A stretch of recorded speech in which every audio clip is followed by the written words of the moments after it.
ചില കാര്യങ്ങളിൽ ഒരു സോഫ്റ്റ് നിലപാട് ചില കാര്യങ്ങളിൽ ഉണ്ടെങ്കിൽ നല്ലതാണ്.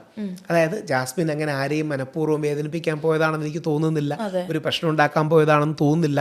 ആ കുട്ടി ഒരു സാംസ്കാരിക, എനിക്ക് തോന്നുന്നു മറ്റേ വളരെ കേരളീയമായ ഡ്രസ്സൊക്കെ ധരിച്ചിട്ടാണ് മറ്റേ അതൊക്കെ നിൽക്കുന്നത്. അപ്പം ഇത്തരം കാര്യങ്ങളിൽ നമ്മളൊരു കുറച്ചുകൂടെ ഒരു സോഫ്റ്റായ നിലപാട് ഇത്തരം കാര്യങ്ങളിൽ എടുക്കണം. കാര്യം ഇത് ആഴമേറിയ പ്രാണപ്രതിഷ്ഠയോ ആചാരമോ ബന്ധപ്പെട്ടൊന്നുമല്ല. ഉദാഹരണം ശബരിമലയിൽ യുവതി പ്രവേശനം പോലും വിഷയമല്ല. കാര്യം അടിസ്ഥാനപരമായി വിശ്വാസം, പ്രാണപ്രതിഷ്ഠ, പ്രതിഷ്ഠാസങ്കല്പത്തോടൊന്നും ബന്ധപ്പെട്ടൊരു കാര്യമല്ല. പല അമ്പലങ്ങളും അങ്ങനെ ക്രിസ്ത്യൻ മുസ്ലിം വിഭാഗങ്ങളിലെ ആൾക്കാർ കയറുന്നതിന് ഒരു പ്രശ്നമല്ല താനും. ഒരുപാട് സ്ഥലങ്ങളിൽ അത് സ്വീകരിക്കുകയും സ്വാതന്ത്ര്യം. ഇപ്പം ശരിക്കും ഒന്ന് ആലോചിച്ച് നോക്കിയേ, അയ്യപ്പസ്വാമിയെ പാടി ഉറക്കുന്നതും ഗുരുവായൂരപ്പനെ പാടി ഉണർത്തുന്നതും യേശുദാസാണ്.